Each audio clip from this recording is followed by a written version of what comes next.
reads too many books will go mad. In Muhammad Nasibu Ali's brilliant short story collection, The Prophet of Zongo Street, a character named Kumi in the titular narrative is an outcast in his community, a source of ridicule for the adults and fascination for the children. He is described as someone who seldom mixed with the people, and yet his aloofness was not because he was Western educated and therefore considered himself better than the street folks. He was a person who was humbly devoted himself to his books and his thoughts. Later, when Kumi starts behaving even more strangely to the people of the Zongo, his hair now in thick dreadlocks, Ali writes, a new rumour spread that Kumi had gone insane because he had read too many books. I stand here before you as the physical incarnation of the fictional Kumi, dreadlocked, Western educated, humbly devoted to my books, and with a head full of thoughts, some of which I'm about to share with you, the very definition of insanity according to the law.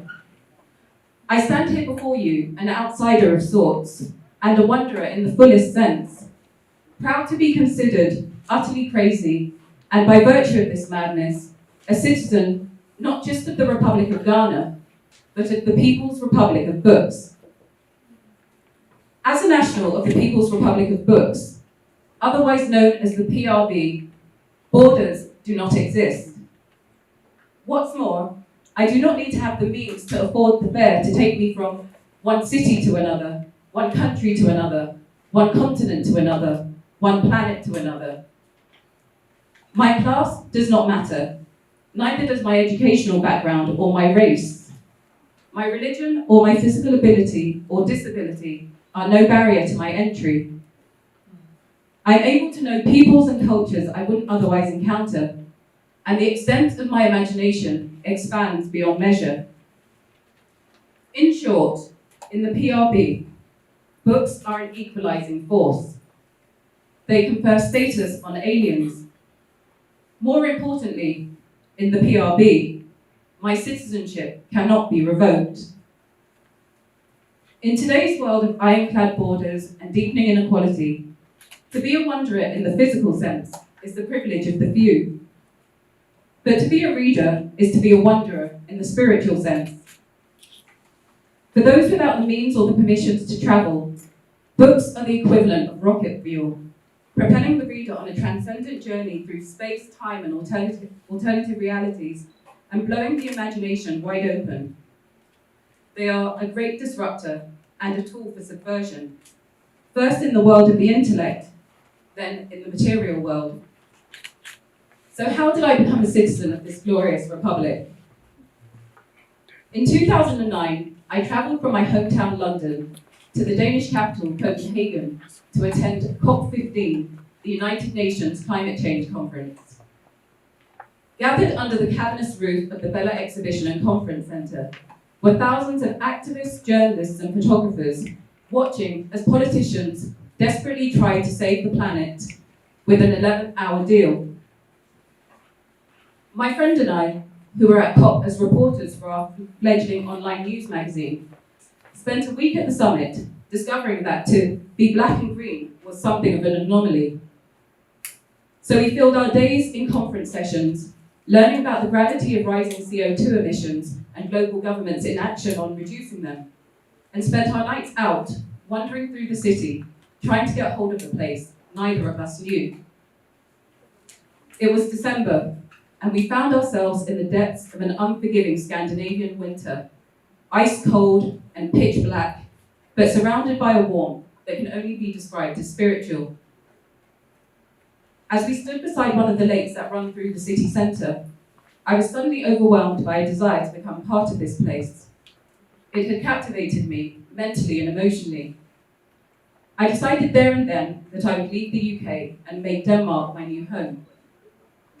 Before leaving Copenhagen, and as soon as I returned to London, I began searching for the one thing I knew would allow me to get under the skin of this small country and uncover its layers. Its history, its culture, its people, its thinking, its place in the world. Books. I began scouring bookstores for literature about Denmark, both books by Danish writers and books about Denmark. My intention was to consume, to absorb, to wonder. 10 years earlier, in 1999, I had made my first visit to Ghana. At the turn of the millennium, as the world was being catapulted full speed into a new century and a new technological age, I journeyed to West Africa, where I had roots, but where my feet had barely touched the ground. It was a time of irrational Y2K fear, coupled with great global optimism, and I found Ghana both dizzying and dazzling, a heady cocktail of industriousness and potential, but a country with obvious challenges that needed radical attention. Yet Ghana in 1999, with all its problems, were my problems, in a way that Denmark's success could never be my own. As someone born and raised outside the continent, but who is visibly a daughter of Africa, being in Ghana was both salvation and utopia. My life had been one of perpetual searching, with the earth constantly shifting beneath my feet. Ghana provided an answer to many open questions. Who am I? Where is home? What is Africa to me? I wanted to be part of this place, to learn about its history, my history, its culture, my culture, its people, my people. I wanted to marry experience with knowledge, to heighten and deepen what I had seen, heard, and felt with reason, to be in communion with those whose footsteps I was following in, literally and figuratively, and to have my thinking challenged or validated and taken in new directions. Once again, I turned to the one thing I knew would immerse me in the place often referred by my parents as home: books. But the difference between Ghana, then a country of 19 million, and Denmark, with its population of 5.5 million, was that while it was easy to find the fairy tales of Hans Christian Andersen and learn about the existentialist philosophy of Søren Kierkegaard and read about the African adventures of Karen Blixen, there were very few books about Ghana readily available, let alone books by Ghanaian writers. Worse still, I found even less literature about Ghana within Ghana itself. Why is it that I can find books about Denmark, but not about Ghana? And what connects these two journeys that occurred a decade apart? The magnitude of the climate crisis, made real to me in Copenhagen, instilled in me a sense of urgency that set me off on a physical journey I've been traveling internally my whole life. I come from a family of immigrants. Movement is ingrained in my DNA. Between 2010 and 2017, I lived and worked in 5 countries on 3 continents and traveled to many more in search of a place that has proven elusive: home.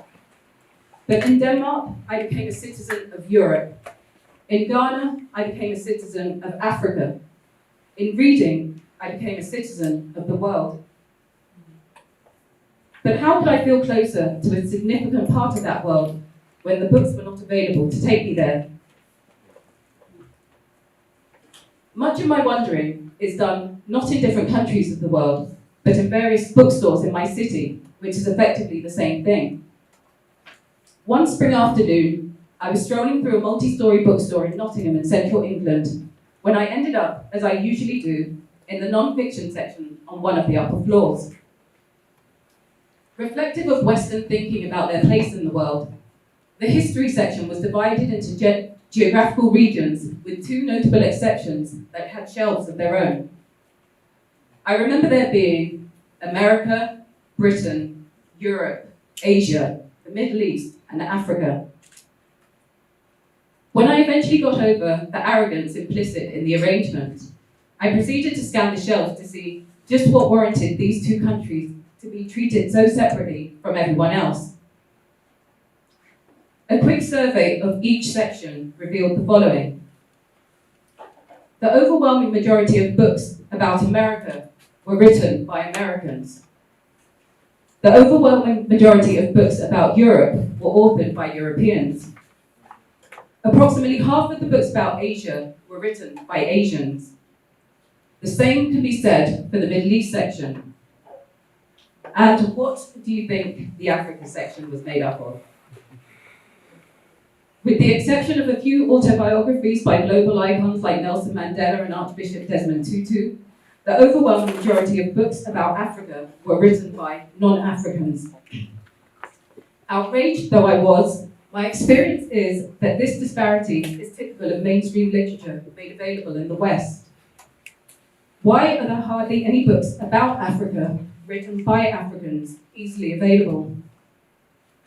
We know there are Africans who live in Africa, literate Africans, educated Africans, with many stories to tell about their lives, their communities, their societies, and the world. We know that Africans travel, and it is this gap between what we know to be true and what is presented to us as truth that I have sought to bridge, for us as Africans and for others, because willful ignorance is its own form of madness. I began collecting books in earnest when I lived and worked in Brussels, Belgium between 2010 and 2012. Not any kind of books, but special books. Books by African writers.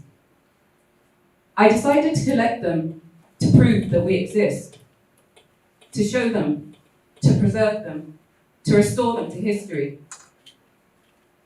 During my 2 years in the city, I managed to accumulate hundreds of volumes in a variety of genres by writers from Algeria to Zimbabwe, which disproved Western bookstores' apparent belief that works by African writers are not accessible.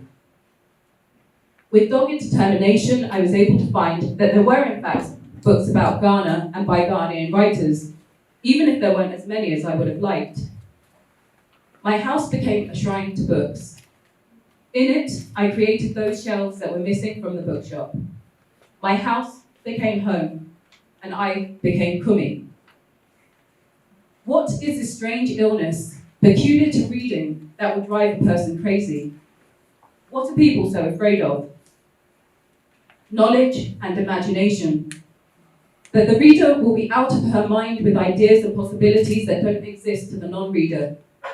She will possess or be possessed by an unbridled imagination that allows her to think differently, to challenge orthodoxies, and dream of new ways of being and doing, new systems of economics, of government, of equality, of cures for previously incurable diseases, of new ways to reach old planets. But along with the freedom to read must be the freedom to write, about anything and everything, stories that tell us who we are now and why we matter. Because if we need more readers, we also need more writers. And if we don't tell our own stories, others will. And we won't necessarily recognize them or like them, but will be forced to live with them and their consequences.